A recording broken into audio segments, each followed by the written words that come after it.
안녕하세요, 대구남자입니다.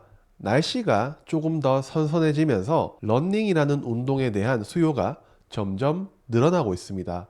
그와 동시에 러닝화에 대해서 계급도가 나눠지고 있다고 얘기가 나오는데요. 이런 상황에서 우리가 한국에 상장된 러닝화와 관련된 기업은 어떤 게 있는지 오늘 준비를 해봤으니까 영상을 시청하시기 전에 구독과 좋아요는 꼭 부탁드리며 그러면 시작해 보겠습니다.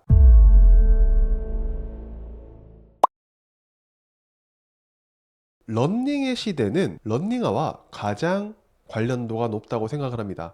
왜냐하면 테니스나 배드민턴이나 이런 것들은 채라는 게 필요한데 채 플러스 운동화가 필요하죠. 테니스화나 배드민턴화 같은 거 말이죠. 러닝이라는 운동은 러닝화에만 집중을 하면 되기 때문에 운동복이나 이런 거를 제외하고 말이죠. 러닝이라는 운동은 그만큼 러닝화가 굉장히 중요하고 큰 비중을 차지하는 운동 중에 하나인데요. 경쟁이라는 거를 가장 불러일으키는 세대는 우리가 흔히 얘기하는 2030 세대 혹은 3040 세대가 이런 경쟁을 불러일으킵니다. 소비에 대해서도 말이죠. 러닝에 대한 수요가 늘어날수록 이 호카라는 브랜드와 브룩스라는 브랜드가 새로운 러닝화의 대세로 떠오르고 있습니다. 나이키나 아디다스 그리고 퓨마, 뉴발란스, 아식스와 같은 브랜드가 있지만 한국이라는 지역이 이 러닝에 대한 운동에 들어오면서 MZ세대가 신규 러너 대열에 합류를 하면서 남녀 스포츠인들의 아이템 열풍이 이어지고 있습니다. 골프, 테니스, 배드민턴에 이어서 러닝에서도 점점 이런 아이템화가 되고 있는 아이템이 중요시되고 있는 상황에 대해서 뒤에서도 한번 살펴볼까 합니다. 원래는 우리가 운동복이라고 하면 이강 구도였어요. 나이키와 아디다스의 이강 구도 말이죠. 이런 상황에서 다변화 구도로 변화하고 있다는 것을 우리는 알아야 되는데요. 이미 오래되었습니다. 운동복뿐만 아니라 운동화에 대해서도 나이키와 아디다스는 이강 구도가 끝낸 지 꽤 오래입니다. 이 이강 구도라고 하면 사실 할아버지, 할머니 얘기라고 할 정도로 굉장히 오래된 이야기인데요. 러닝화 브랜드 경쟁의 시대가 접어들면서 나이키, 아디다스는 그래도 매니아층이 있는 상황에서 이 매니아층들이 뉴발란스나 아식스, 호카, 브룩스, 퓨마, 서코니, 미즈노 이런 브랜드들로 분산이 되고 있습니다. 즉 만약에 우리가 여기가 50대 50이라고 가정을 하면 이 브랜드들로 넘어가면서 러닝화에 대해서는 나이키, 아디다스가 점유율 20%에서 30%를 차지하는 게 굉장히 어려워졌다라고 해도 과언이 아닙니다. 이 수치가 점점 분산화되면서 나이키와 아디다스의 경쟁에서 나이키가 우위가 있는 게 아니라 아디다스가 조금 더 앞서고 있다는 이야기가 나올 만큼 러닝이라는 운동에 대해서는 브랜드가 다변화되고 있는 것이 사실입니다. 저도 러닝화 계급에 입문을 했습니다. 남자는 아이템빨이라고 생각을 합니다. 어떤 운동을 시작할 때나 마음을 먹었으면 일단 아이템부터 지르고 나서 운동을 본격적으로 하지 않을까 싶은데요. MZ세대 러닝에 입문을 했습니다. 러닝화가 아마 많은 분들이 제일 고민일 거라고 생각을 해서 발 건강에 대해서는 러닝화가 저는 굉장히 중요하다고 생각을 합니다. 특히나 뭐 5km, 10km 그리고 하프나 그 다음에 풀까지 이어지는 점점 올라가면 올라갈수록 이 러닝화에 대해서도 변화가 필요하다고 합니다. 아직 저는 러닝 초보이지만 말이죠. 저는 평발이기도 하고 발목이 통증이 있기도 하고 무릎이 걱정이 되는 많은 30, 40 세대들의 지갑을 열고 있는 사람 중에 한 사람입니다. 그래서 이 러닝화의 시대가 언제까지 갈지는 모릅니다. 하지만 건강에 대한 중요성이 높아지고 있는 상황에서 이 러닝화, 운동복, 러닝과 관련된 액세서리에 대한 수요는 저는 점점 증가할 것이라고 생각이 되기 때문에 이 부분을 우리는 투자 관점에서 한번 체크해 보셔도 좋을 것 같습니다. 그러면 오늘 말씀드릴 기업은 화성 엔터프라이즈라는 기업인데요. 화성 엔터프라이즈의 분기 실적 추이를 보면 21년도에 거의 바닥을 찍으면서 22년도에 점점 회복을 하다가 다시 꺾이면서 최근 들어 다시 올라가고 있는 상황인데, 이 올라가고 있는 상황에 러닝에 대한 이런 운동이 활발해지면서 나이키와 아디다스에 대한 경쟁에서는 아디다스가 조금 더 이 점유율을 뺏어가고 있다는 이야기가 있으면서도, 이 러닝이라는 운동이 대세 트렌드로 자리 잡으면서 아디다스 매출 점유율의 20%를 상회하고 있다는 이야기까지 나옵니다. 러닝은 더 이상 중장년층의 운동이 아니라 2030 세대도 합류하는 러닝에 대해서 굳이 비교를 하자면요, 기분 나빠하지 마시고 아디다스와 나이키는 갤럭시 폰이고요, 호카와 브룩스는 아이폰이라고 생각을 하시면 어떨까 싶습니다.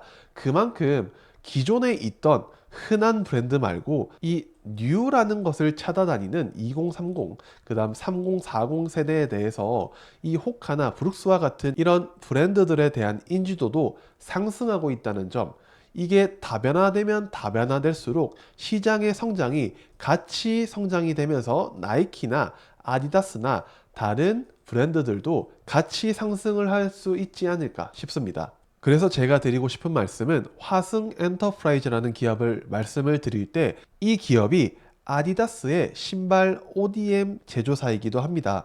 그래서 아디다스에 대한 수요가 증가를 하고 매출이 증가를 하면 이 아디다스는 매니아층이 존재를 하기 때문에 나이키는 한정판 운동화에 집중을 하고 있었던 상황에서 아디다스는 러닝화에 대한 부문의 성장세가 이어지면서 화승 엔터프라이즈라는 기업이 점점 더 주가에 대한 상승을, 그리고 이슈나 모멘텀이 충분히 생길 수 있다는 부분 때문에 제가 오늘 말씀을 드리기도 하고 뒤에서 말씀을 드리기도 할 건데, 실적에 대한 부분이 살아나면서 우리는 실적은 주가에 수렴할 가능성이 높다는 점을 보면서 이 기업을 한번 지속적으로 팔로우업 해보시면 어떨까 싶습니다. 우리가 아디다스라는 브랜드를 보기 때문에 이 아디다스의 주가에 대한 부분도 봐야겠죠.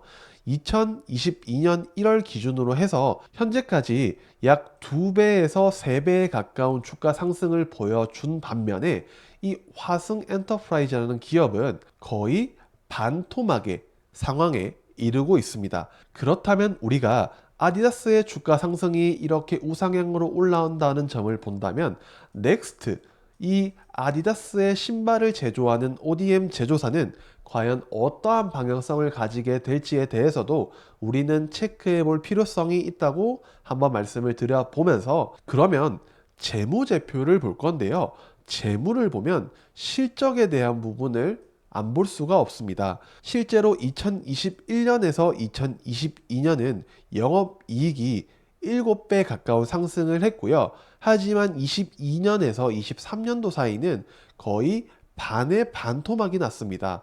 그리고 이 23년도에서 24년도로 올라올 때 거의 6배에 가까운 상승이 예상이 되고 있는데요. 영업이익 기준으로 말이죠. 그러면 우리가 이런 과거 데이터를 한번 보자면 2021년에서 22년 요때의 실적 기대감으로 2021년 5월에서 6월이 최고점의 상황의 주가를 보여줬다면 2022년에서 23년은 반토막이 났어요.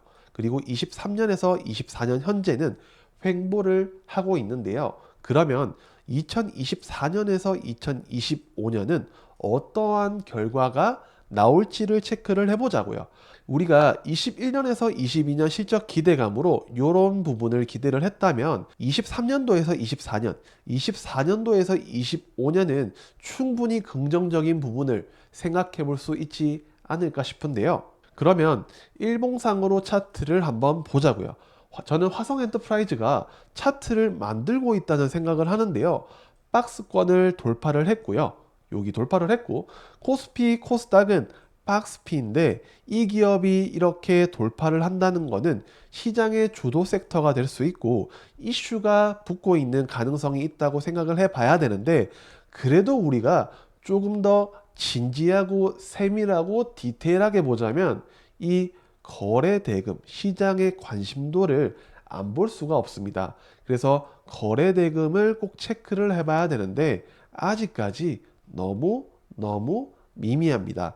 차트가 이쁘게 만들어지고 있기는 하지만 이 정고점까지 올 수는 있겠으나 이 기업의 경우 거래 대금이 붙으면 이 정고점까지는 돌파할 가능성도 있겠죠. 하지만 역사적인 신고가에 대해서는 무리가 있다는 점을 아셔야 됩니다. 그때 우리가 판단할 때는 이 거래 대금이 얼마나 터지는지를 보면서 기대를 해야 되지, 이 정도 거래 대금으로 저는 가능성이 굉장히 희박하다고 생각을 합니다. 과거 이 기업의 경우 거래 대금이 터진 곳이 굉장히 중요한 자리로 자리 잡았다는 것을 볼 수가 있는데요. 실제로 이 거래 대금이 터졌던 자리에 시가와 종가, 그리고 이 거래 대금이 터졌던 자리에 시가와 종가라는 부분을 볼 때 실제로 이 박스권 안에 지지와 저항이 자리 잡고 있는 모습을 볼 수가 있는데요. 하지만 저는 거래 대금이 없기 때문에 차트를 만든다. 근데 거래 대금이 없다라는 부분을 표현을 할 때 엄청 맛있어 보이는 음식인데 맛이 없다라는 표현을 할 수가 있는데요. MZ세대, 러닝화에 이어지는 이런 레파토리가 시장에서 식상하다고 느껴질 때 저는 그때가 고점이 아닐까라고 생각을 합니다.